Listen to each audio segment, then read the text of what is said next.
I think it's especially relevant for people here at Yale University.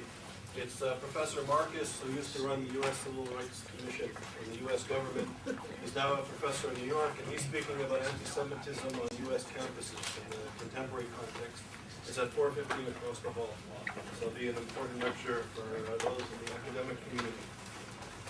So today, and also, before we start, I'd like to acknowledge Regev from the Israeli Consulate. He's in charge of educational and cultural programming at the consulate. She's here with us today. And welcome. Came from New York.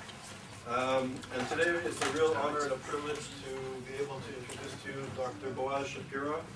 Dr. Shapira is going to speak today about the situation in Gaza. The title of his lecture is Israel Votes After Gaza, Politics as Usual with a question mark. He's a senior political correspondent for Israeli television, Channel 1.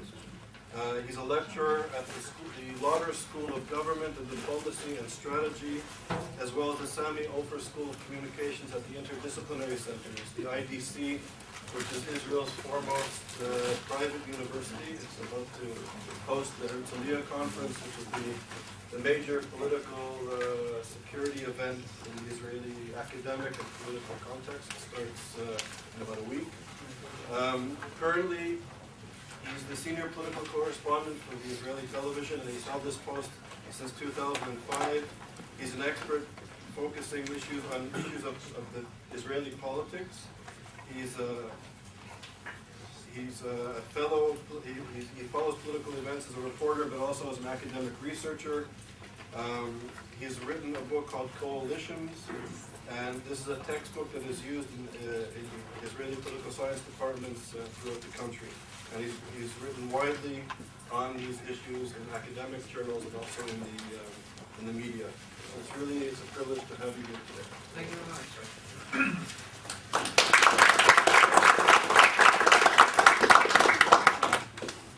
Hello, everybody. Bon appetit. Shalom, shalom. I feel somehow that I arrived actually to the United States yesterday, and I feel that I came from east of the United States. I came from Israel. It is very close somehow for me, and you know, especially because I left Tuesday night, and Tuesday was the day of the ceremony, big ceremony in Washington, D.C., with the woman coming to the office, and I think in Israel they celebrated not less than they celebrated here. I mean, with the programs on the televisions, with the culture, they give more and more special programs about the history of the United States and history of the presidents, and the music was American, and etc., etc. So we are part. So I'm coming from the state of Israel, which is like we are Americans in many, many ways. We are. I mean, it's not because we are jealous or. It is the right equation, the right way to live somehow, people think in Israel. And we follow somehow, and we're a little American back there in the Middle East. And those of you who came from there understand very well, if they agree with what I say. And those who have a chance to visit and visit the area as general, found out that, and probably, I mean, so I'm here, I'm feeling much at home. I don't see any kind of cultural differences, even though there is a lot what to learn here, what to hear, and what the way to understand some things. I came on a mission somehow. I visit here and there for a couple of days, and busy back there in Israel with the election, but I left for a couple of days. And the coming election was an election dealing with, somehow, the corruption of the Prime Minister. Mr. Talansky, living not far from here, gave money to the Prime Minister and years ago. And this story pushed somehow, for the first time, a Prime Minister to admit that he has to quit his job. And he is not candidate, I mean, with Olmert. And we didn't know we have election coming soon in February. We thought maybe Kadima would continue to be on CP Livni that won in primaries in the Kadima party. That she would be able to be the prime minister, next prime minister of Israel. She failed. But we had one issue, which is corruption back there in Israel. And then, as the election somehow began around September, October, they say, stupid, this is the economy. Also, we are part of the big world crisis, and we feel it as, not as much as you feel it, but we feel it badly. And we feel that we feel it, if I may say so. I mean, and the issue for a minute transferred to be economical future prospects, what to do with the poor, what to do with the unemployment, etc. And then, as we said, okay, it's not the corruption and moral issues, and it's not the, and then it was the economic issues, and then, and one day it began and became the Gaza, the relations between Israel, if I may say relations, and we have to do some kind of relations with the Palestinian people, and the Gaza operation. Some people in Israel call it a war. It's kind of a big operation. It took place for, as we all follow, in 3 weeks. And I say it's a kind of sad story for the Israelis. We somehow, and I'm not trying to apologize, we are very strong, and we decided somehow now to go out to this operation. But the feeling after the war, and it was a war or operation, I will use both terms, and I don't mean any of these, or both of them. It was something, I say, said, meaning that we were too strong over population living in kind of, they call this a ghetto. It's the population of Gaza, more than 1 million, people say 1.5 million, living in a small place, surrounding from the Israeli side, Egyptian side, and the sea. Cannot go out. I mean, we know everything. Every Israeli citizen knows everything. But they have very bad rulers, very bad regime. So what can you do? So we feel pity about the fact that we have to fight there. And I don't say, and I don't want, it's not that I'm coming to regret and I don't care. We do care in Israel. And if I talk to the Israelis, I'm not coming on behalf of the government, and I'm not trying to,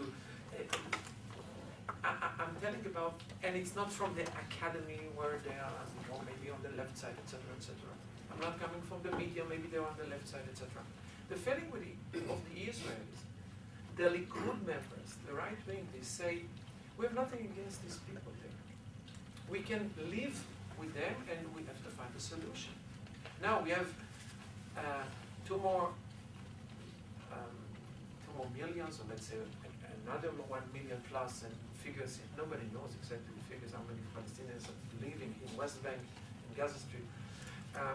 Living in West Bank, of course we have problems some kind of with them, and we have more than 1 million Palestinians, this is the name for them, to live in Israel. And we see them. We hardly see them in Tel Aviv city, but as you go, for example, it happened to me to be with somebody in an hospital of Tel Aviv, and the doctor is a Palestinian. And he's living in his village somewhere not far from Tel Aviv, and he's working in Tel Aviv hospital in the center of Israel. And he's not the only one, and more than one, a lot. We know them. So, okay, let's go back to Gaza. Say so. We feel pity, but we feel we have no choice. This is the first thing. Second, we feel pity because we need to, and it was very strong very badly. The results are very, very. We destroyed Gaza somehow, as we did in Beirut 2 years ago. We repeat the system. We are afraid so much to lose life of our soldiers. We like, and this is one of the most important issues on the agenda of Israel. How you can make a war with no casualties on your side. So this is why we are very, very, we change somehow. It's not official what I'm saying, but we know. We hear the soldier coming from Gaza. We don't hear it from the chief of staff, that is Dog, from the Minister of Defense, Ehud Barak. But as in the past, we had many stories of Israelis, soldiers, heroes, that sacrificed their life for the life of one Palestinian girl somewhere. They didn't shoot over the building because they are afraid there is a family there or something. So they were trying to do what is necessary. There is a task for them to do some to finish the military goal there or whatever. And there is a building, the Palestinian in the building shooting over the Israeli soldiers. What you do? What did they do now? They fire over the building. This is one of the reasons we have more civilians. Now, to fight against guerrilla, it's not a war between armies. It is you fight against people living in the town and using the people there to fight against you.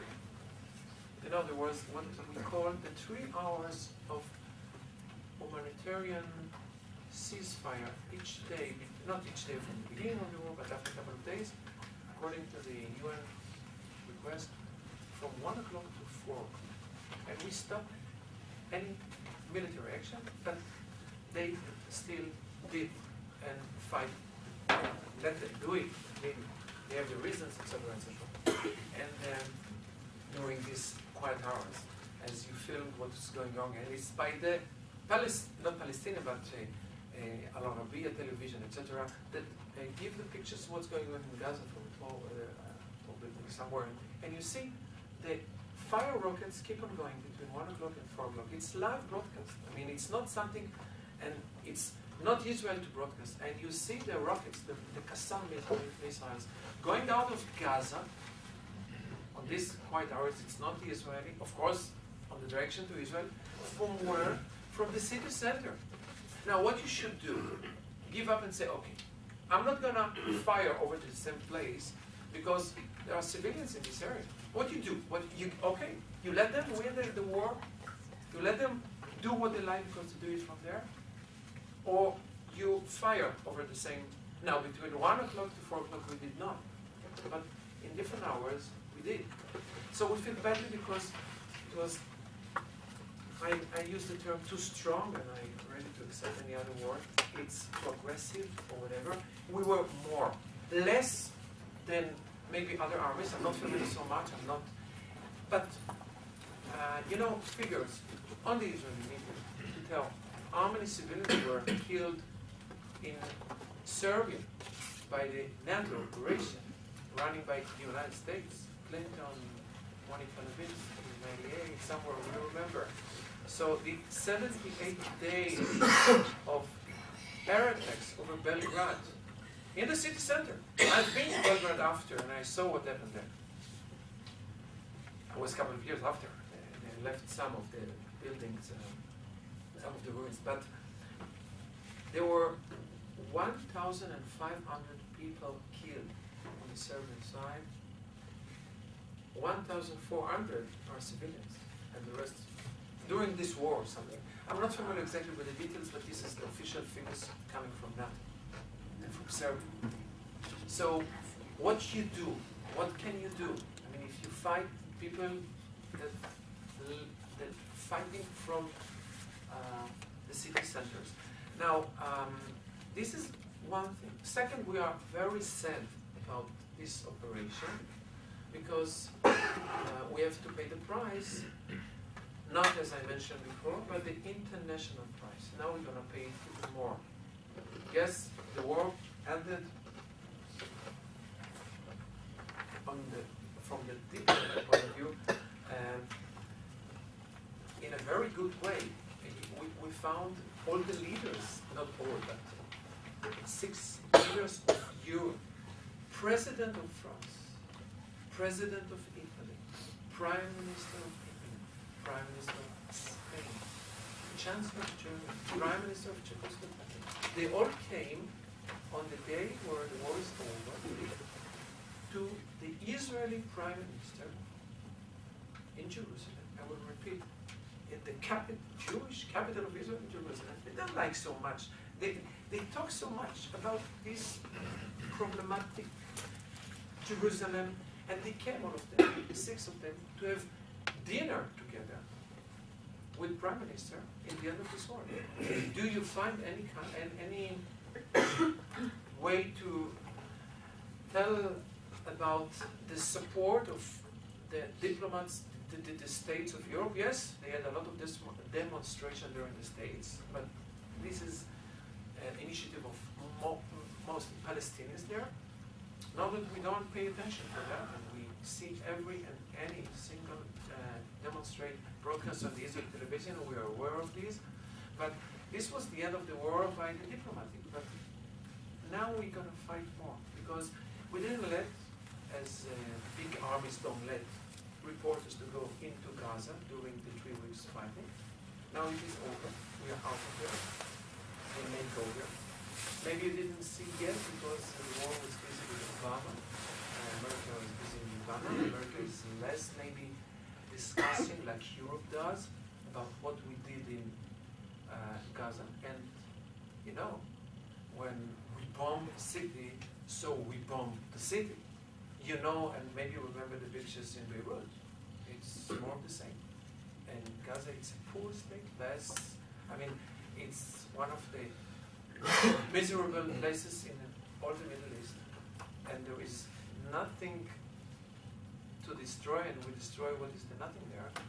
And why? We can discuss why. And here I'm coming for the third reason that we are very sad about it. One, what we did. Second, the reaction of the world. And the third, and what we did. Nothing. It's not over. We didn't solve the problem. We did so much, we paid so much, and the Israeli people feel that in the end of the day, it will continue soon. We know. We're waiting. We're waiting somehow. Not waiting that it will happen tomorrow. But it doesn't matter if it happen in 3 months, 6 months, or 1 year from now. No, nothing, and there is no unless. They will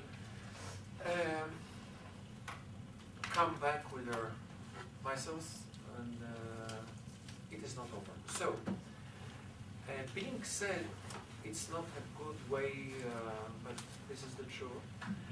We are sad but not regret, and we think, and we. I told you about the Israeli, what they think, and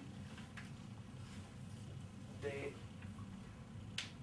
examination of Israel will be not the past but the future, and what will be the reaction soon, few weeks, few months, few years from now, less than few years from now, that we will have to react again in Gaza. And the question whether we're going to do the same, and probably we will, because we said enough is enough. This was the words simply used.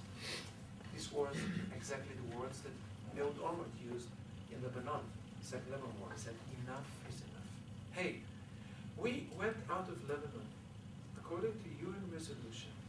We brought the UN inspectors to say, where is the border? They said, you should be over this line, and we didn't go there. And now we are, And we did what it should be done, and suddenly they keep on fighting with us. For what? They want wipe out Israel from the land. Okay, this we know. And you know, we say in Israel, never trust an army. You know, don't trust them. On the other hand, people say, they say they want to wipe out. Believe them.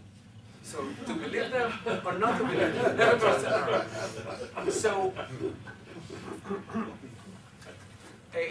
So we react very badly there in Lebanon with 33 days of war, with the American aircraft and the immunity coming from here probably, etc., etc. Also some Israeli production, and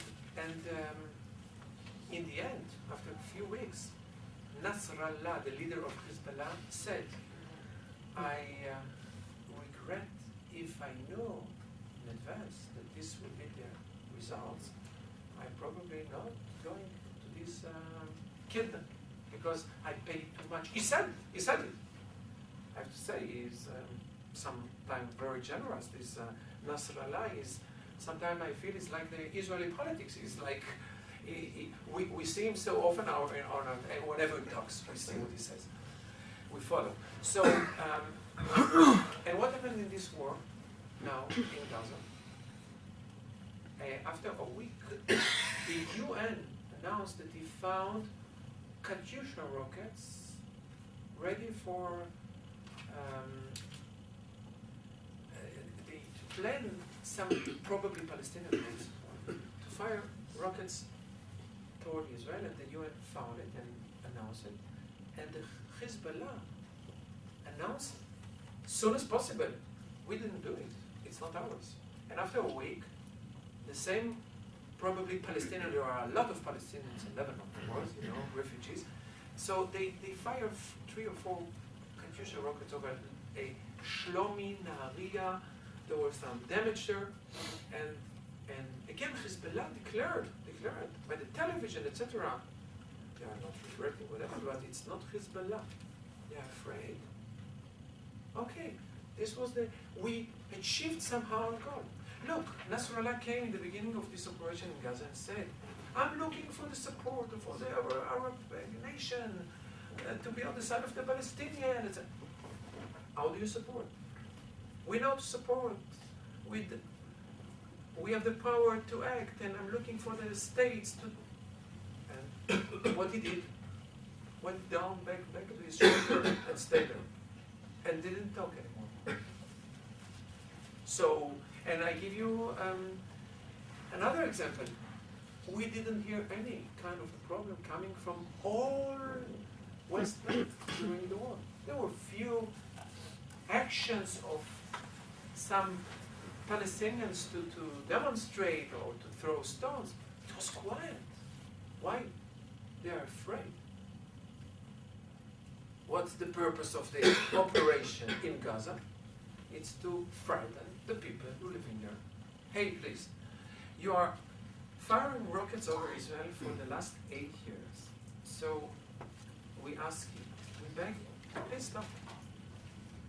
We are talking very clearly, and we did some small operation to let you understand. We ask you to stop. Hey, what's the problem? You want to talk with us? We're ready to talk with anybody. We're talking with the Palestinian authorities. Hey, you want to talk about what? That we go out of West Bank and Gaza? We can go out of Gaza. All of Gaza. So what do you want? So the Hamas, they declare. We don't want the Israeli state to exist.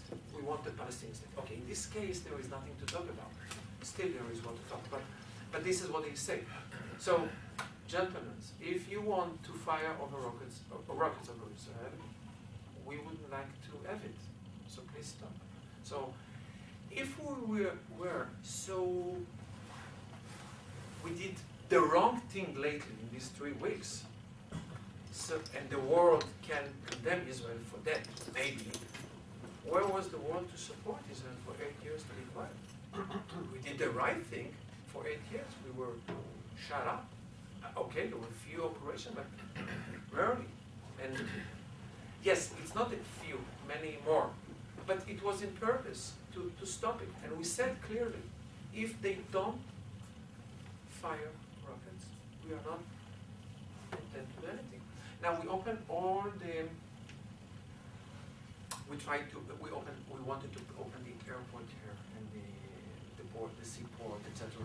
Holland wanted, the Netherlands want to support the rebuilding of the seaport of Gaza, and Turkey want to give money to some industrial areas in the territory of Israel to let Palestinians try to come every day to work with the support of Israel. It's more secure the side of Israel for the Palestinian, not for any Israeli.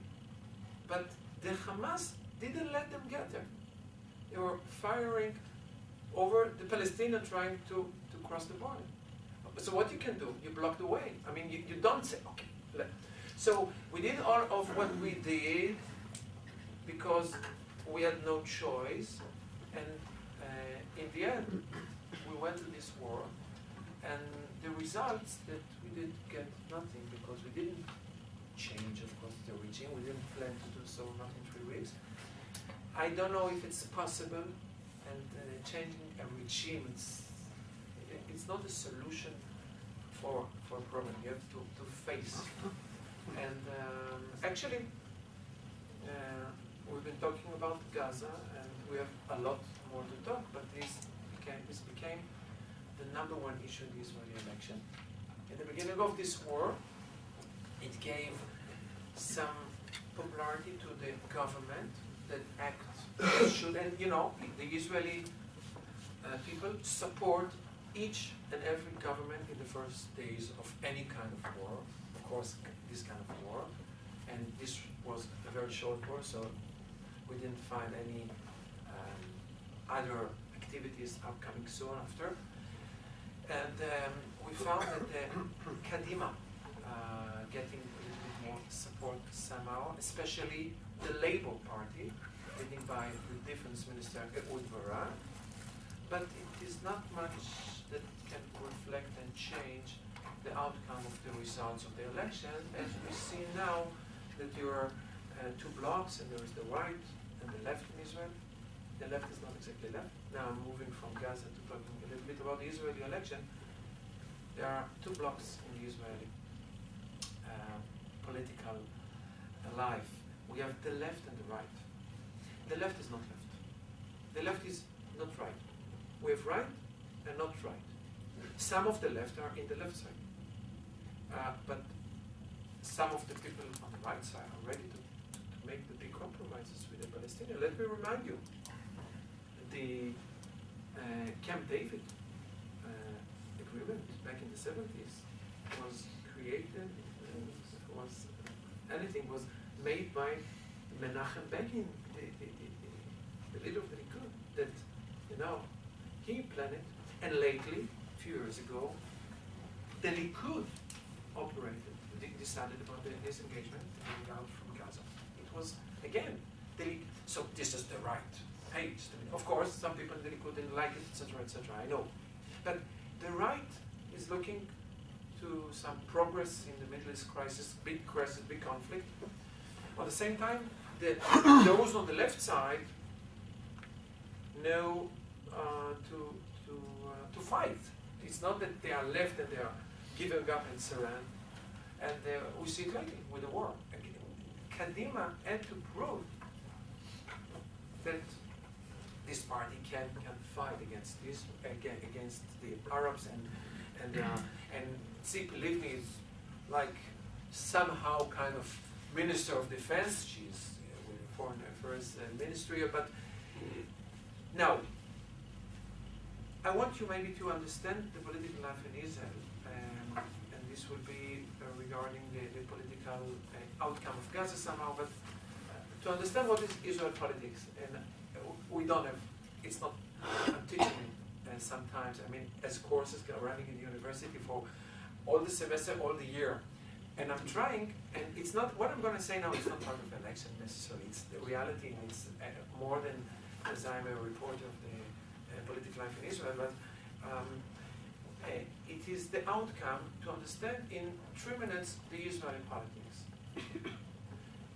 We are very conservative, if I may say, each one with his thought. We don't change much. We are people who are devoted somehow, I have to say, with our preference. And we keep on voting the same, somehow, like the Republican, the Democrats. Again and again, federalism, etc. You belong to the right, you vote to the right. One of the reasons, because there is not a big difference. So it's traditional. Yeah, there is not a big difference between Barak, which is left, let's say, and Netanyahu. They say they are twins. Some people say so. Okay. But we have, for example, a lot of big immigration coming from Russia. They don't have any tradition. How did they vote in the Israeli election during the 80s? They were not in Israel. They didn't know nothing. And they came in and they learned. They don't have any And they political more tradition. probably can change the vote, etc. But it's not only there. Still, there are some people who hesitate and located in the center of the political life in Israel, political, let's say, arena. Now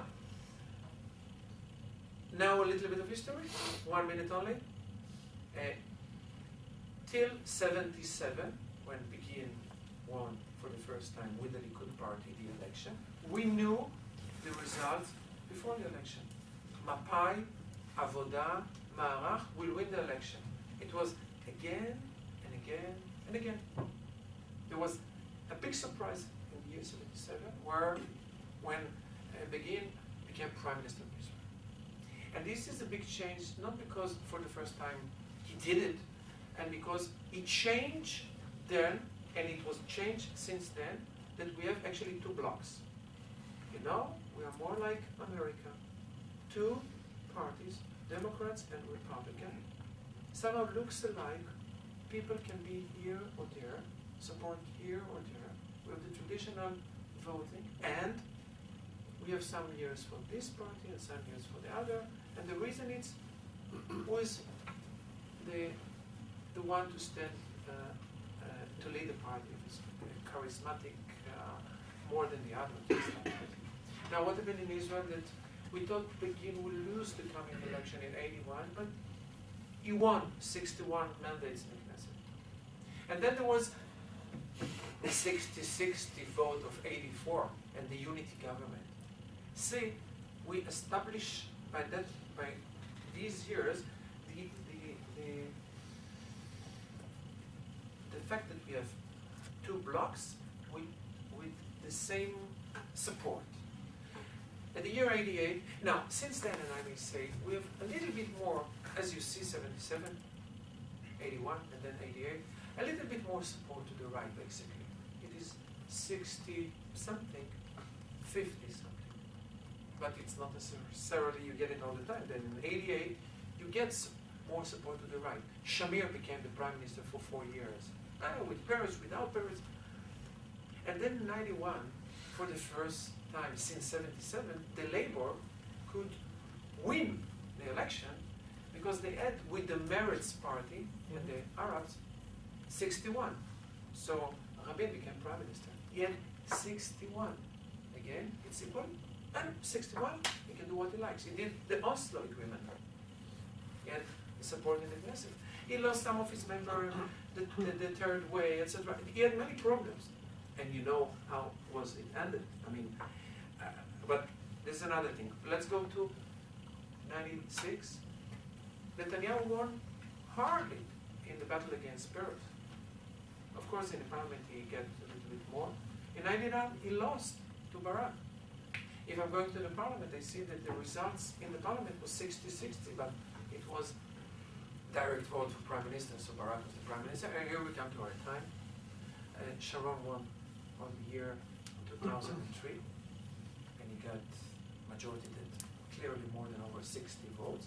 And then we had for the first time the creation of Kadima for the election of 2006. What happened there? For the first time ever, as we found the Labour is a little bit collapsed because people say it's the old party. The party of 1 year old, 100 years old, and there was Shinui to come, etc. Kadima came as a party that Sharon created, and I'm talking about few weeks before he became sick and went out of politics, etc. That he created a party that, established by Likud members, it's mainly Likud. There were only 3 people from the Labour Party to come, but he got all the support of those from the left and those who are running and hesitating between right and left. So what is happening now? In the election of 3 years ago, Sharon got majority actually for the left, because he was, of course, the leader on behalf of Kadima, but is everything okay? I want to finish in 2 minutes. 2 minutes, yeah, it's the, I said, from Gaza to election, and I'm coming to this election. So, and here, no, it's with Kadima that I'm gonna want to let you understand something, and this will lead you to understand what's going on in this election. You count from now, I think, 7 sentences, but long. It is like that. Sharon got the majority because Kadima plus Labour plus Arabs plus Meretz, Kadima, that there are people from the Likud, became 70 members altogether in the parliament. In this coming election, there is no Sharon anymore. Kadima is weak. Kadima is getting support from, she takes support from the Elder Party.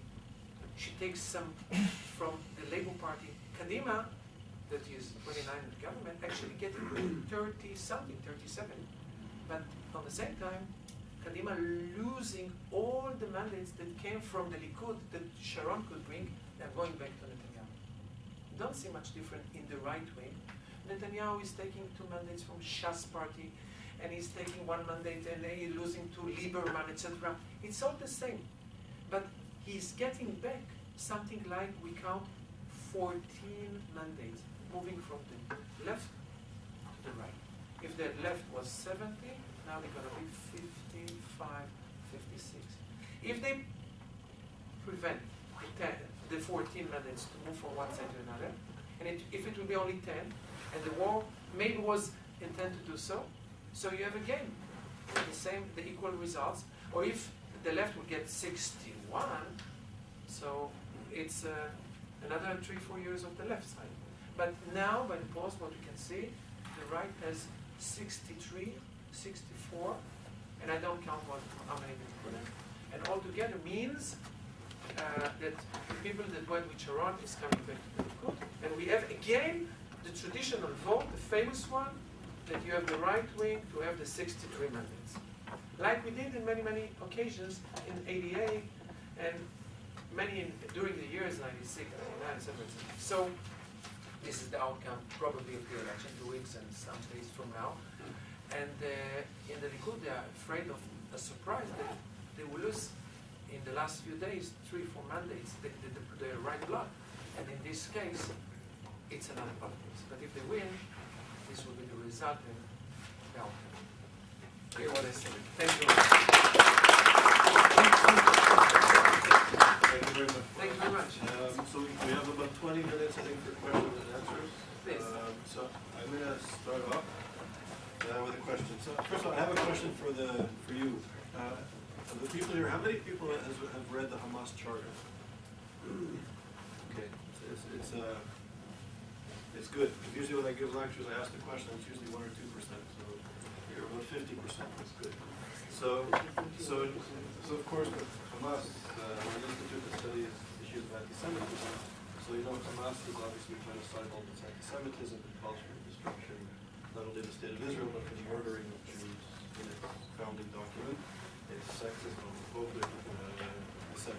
It doesn't believe in violence. So it's from our perspective, extraordinarily problematic. So my question would be, therefore, given the worldview of Hamas and their agenda, you said that the war was successful. So the question to you is, a lot of damage was done to Gaza, and yet Hamas remains, it seems, firmly in power. So even though the 6 representatives of the Europeans came for dinner, they also, I think the same day or the day after, said that if Hamas was part of a coalition government, they would welcome it into the Palestinian government. They would like Hamas to be part of a Palestinian coalition government. So I'm not sure if that's successful or not. So that's my first question. Was the war actually successful? The second question is, and I think this connects to both Israel and the United States, the wider picture is that under the Bush administration, Iran has become much more powerful than it was for a series of reasons we don't have to get into, but the end result in the last 8 years with the Iraq war and the administration is that Iran has become very powerful, and they're exporting their revolution through Hamas and Hezbollah. So what do you think should be the Israeli and the American reaction to this threat? And can you address the situation in Gaza without looking at the problem? Yeah, it's big, and the main question, for the prospect of the Middle East. Look, Hamas says he won the war, right? Somehow I want Hamas to believe so, and as heroes who won the war against Israel, they will come to make peace with Israel. Okay? Because you don't want to come from a position that you lost the war. Go ahead. If you're that strong and you didn't lose the war against the strongest army in the region, so come over. I'm not afraid that Europe would like to declare that she recognized. I'm not afraid of that. I'm looking for the reason for them to do so. If they change their policy, I feel very bad about it, and it's going to be a mistake. It will not help the solution in the Middle East. Look, we will do peace with Hamas one day, of course, with these bad people. If they will say they change from their views, they will say. This is the whole thing. We know the way to achieve peace in the Middle East. It's not, how do you make peace in the Middle East? How do you bring this conflict to its end? Very simple.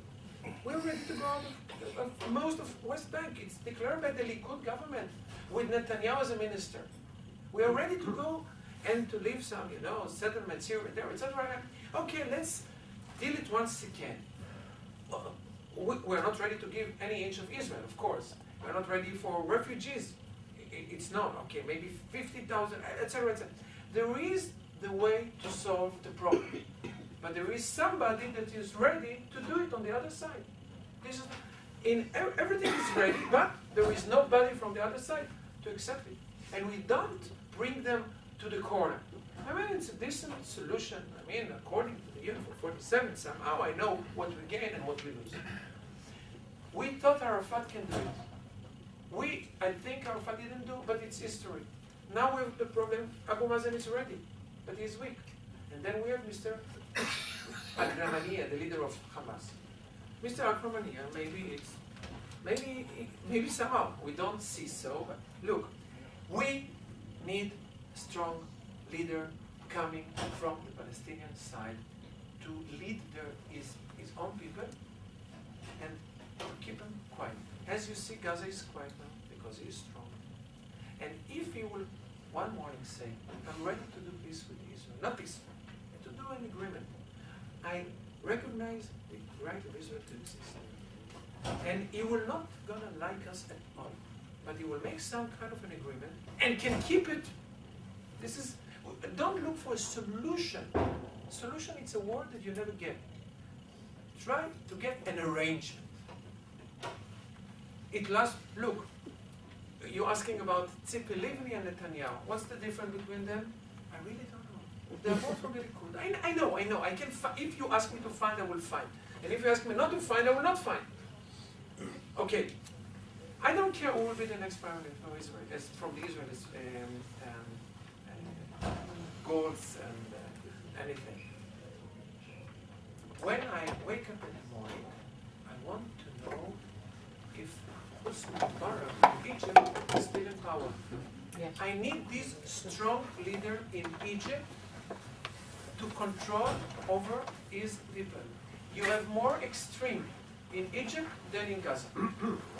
And they are very, if Mubarak is passing away, going out, I know, I am very afraid what will be on the border of Egypt.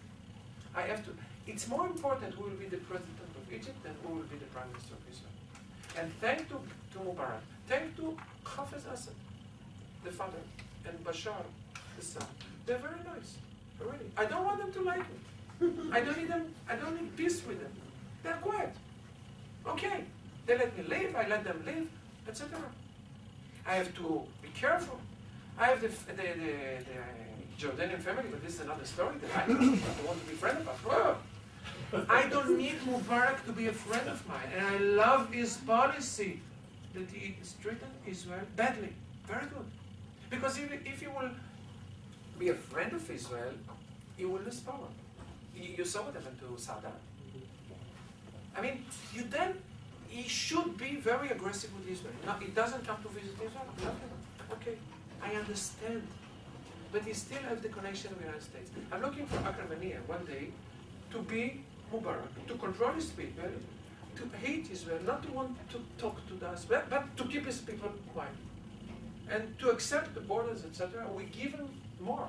And this will be the outcome of the conflict for one generation, you know, ותשקוט הארץ 40 שנה. Can you comment on the Iranian connection? Iranian connection, it's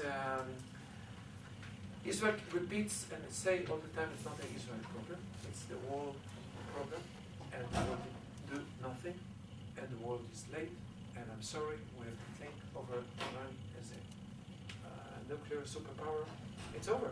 I mean, and only if Obama can make a miracle, he can change it. Maybe he will join the engineers there, and we are part of it, and then you will control it. I don't know what solution you can make to solve this problem, but to prevent, it's too late. I mean, they want it, and we have to face a new reality in the Middle East. It's very sad, very bad, but if you want to prevent it, you have to do something. You know, Ahmadinejad came to New York and said, here in New York, we have to wipe out Israel. As you said, like the Hamas. And the world said, he's crazy. Hey, just a minute, you cannot be part of the UN, for example. I mean, nobody says so. And if Israel running after the few Palestinians, 1 million, etc., and I know it's very problematic, say Israel cannot be part of the UN, etc., you know, some declaration coming from Europe, etc. So, what I'm trying to say, Iran, maybe something can be done, but it's up to the United States to decide.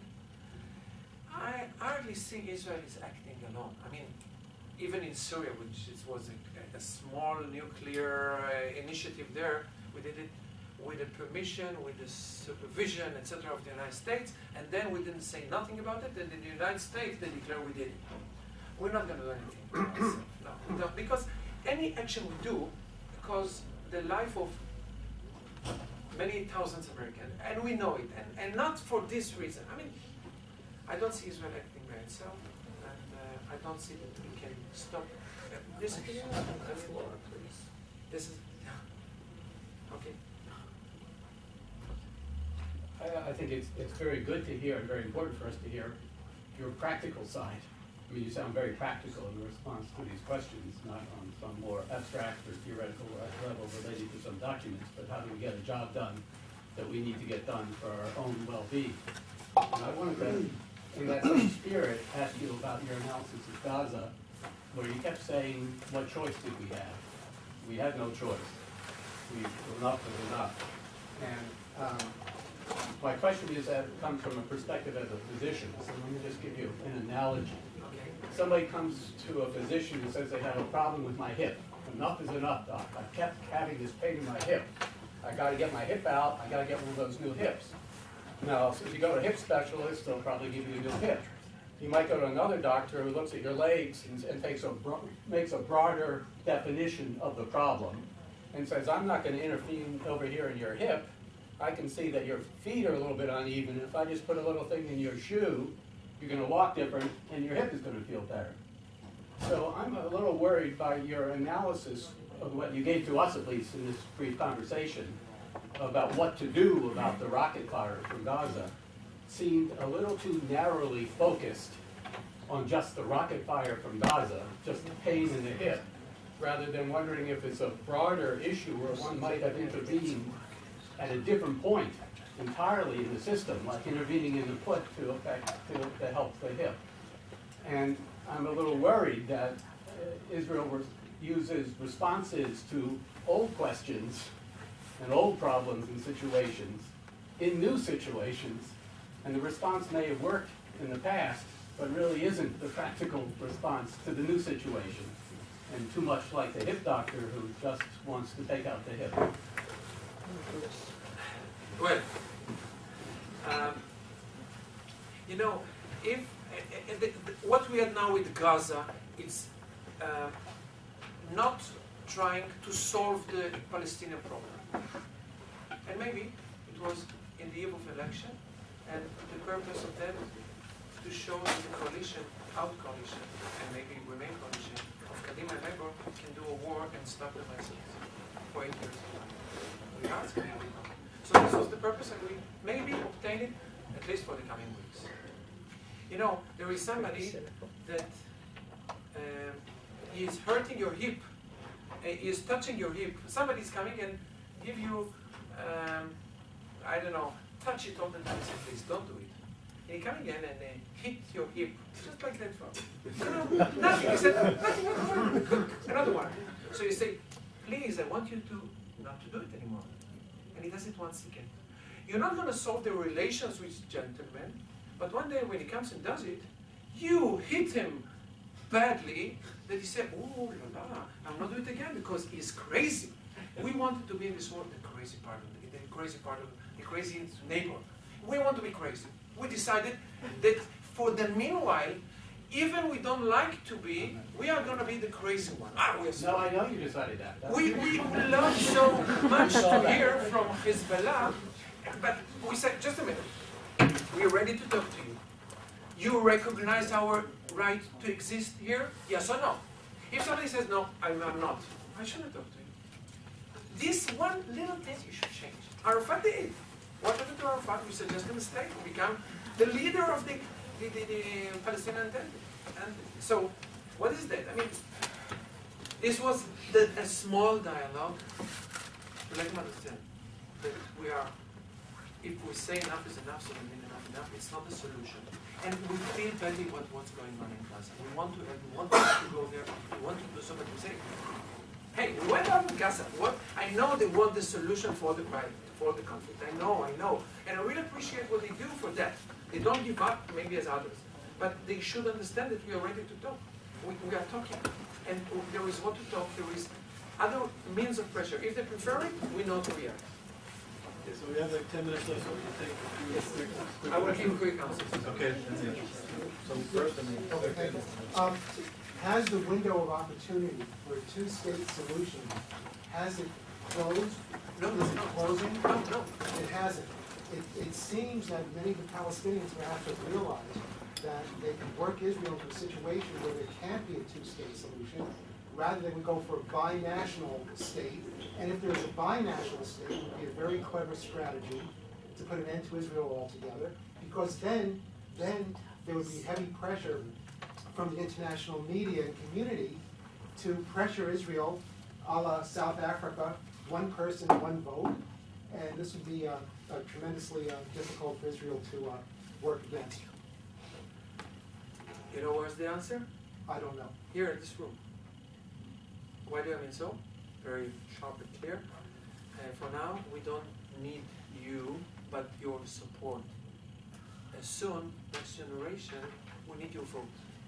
And you will vote in the Israeli parliament, and there will need no more majorities for Palestinians, because all the Jewish in the world will vote in the parliament, Israeli parliament, for example. And we'll solve this problem. The fact that there will be 2 millions, and we will be 12 millions, will be the solution. Probably it's not been discussed yet, etc. Look, the minority in Israel is a bad minority for the existence of a Jewish state. But then, we need to be a democratic state, and we need everybody that has an Israeli passport, and there are a lot of Israeli. How many people have here an Israeli passport, for example? Okay. And you don't come to vote in Israel necessarily on the 10th of February. But if you let you vote here, you may go to vote. You don't vote for Hamas or represented in the Knesset. You vote for Meretz or you vote for Likud. You vote, okay. There is solutions for the equation in Israel somehow. For the Democrat atmosphere, but we have a problem. We have a problem. We are not going to be America that we are all united and everything. We are not going to get married. I mean, to be precise, we cannot get married with Palestinians. Yeah, Muslims or Jews. So the problem will remain forever. And at least I will leave some problems for the next generation. I cannot solve everything. Okay, so very quickly, Clemens. Yes, please. Mr. Barak, a few days, maybe 10 days ago, he told us this would be a long operation. After 7 days, it was ended. And I know a lot of people in Europe, especially, but also in the US, who are really astonished. Good military action. You mentioned these prime ministers from Europe. Not all of them have been in favor of it, but they have also not been very aggressive against Israel. They were quiet. And they just stopped it. It's for me, it's unbelievable. Just stopping an action which is going very good. And No, they but just we stop it. achieved our goals. We achieved our goals as declared in the beginning of the war. No, we didn't say we want Hamas out. We didn't say so. Tunnels is still there, but we have now a promise coming from Condoleezza Rice. You remember her? She used to work for America. Who is she? And we have a promise from Mubarak. And also, I tell you one more thing. We are still in town. We are still in the area. We will keep. And we know we don't want... Look, the purpose, as we were talking before, of this action was for one thing. Hey, we are crazy. Listen, we are crazy. We're not enough, okay. The example we use, if we are crazy or not, will focus the next crisis coming soon. If we will repeat what we do, they will not do it anymore. They will stop. They will think twice. Why Nasrallah didn't shoot at Katyusha and run to say, I did not. He said so. Why? For their own reason. They're afraid of Israel. We learned that you have to be strong, but we were afraid of ourselves. We didn't want this long war as we went into Lebanon. We stayed there. We learned, just a minute, 5 days operation, it's good for us. As we stay, we lose.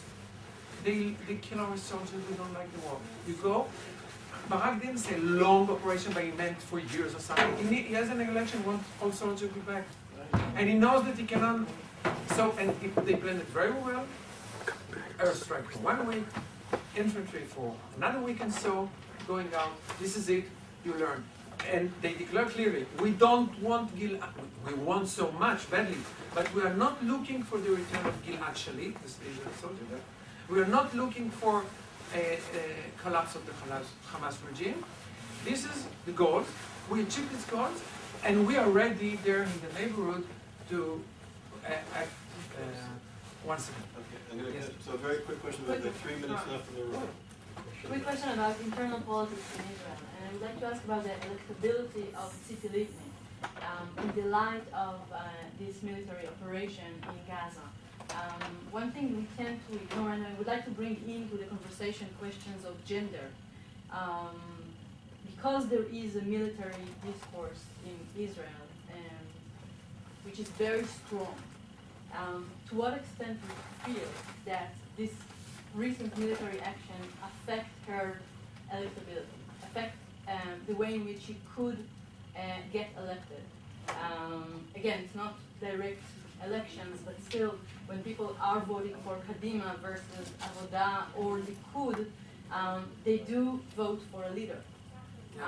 So Tzipi Livni versus Barak, who already failed, versus Netanyahu, who already failed more than once. How would you analyze this situation? The Israeli people are ready to accept Tzipi Livni as a prime minister of Israel. Yes, they are. But she should be in another party, not for the reason she is in the wrong ideological party. Kadima is not going to win the election, probably. And if Mufaz would be there, they would lose more. And if Olmert would be there, they would lose even more. And it's not a woman or a man. And if Sharon suddenly is coming back, maybe they will win the election. Okay? If Livni is becoming the leader of the Likud, for example, she may win the election. We are not afraid. Well, we can talk. She's not, you know. Only 2 years in the Mossad, you know, not 2 the years whole in the Mossad, military but career. you know. She's clearly capable. She's a fit for Yes, as a exactly. leader. I'm just asking Yes, about but- the atmosphere in Israel. Who is the soldier number one of Israel? Has been mentioned like that, Ehud Barak. So we don't run into the Israeli politics. There is, a fight or competition between Bibi and anti-Bibi. All the others are anti-Bibi. Now there is a competition who will be the number one anti-Bibi, Barak or Tzipi Livni. And they failed in Barak, which should be more aggressive to take this position from Tzipi Livni, but he gave up somehow, and he did mistake politically. I mean, it is a politics, and he let Tzipi Livni to be the leader, and the one to say she's going to be probably the one that can replace Netanyahu. And he doesn't support her. If all the left would be, and the left is not there, not left again, etc., would be united, we might get another result, and doesn't matter. People can vote for Tzipi Livni, and she knows to take a good minister of defense, and it's not that. So she does get credit for it. I think she does some credit, but it's not the credit that she wanted to change the results of the election. Lena, I have to Yes, stop. okay. I'm sorry. A quick comment before I thank you. Please bring your place and put it in the garbage cans because another group is coming in momentarily and will be recounted. And again, unfortunately, Kenneth Mark is speaking across the road about anti-Semitism on campuses. And on behalf of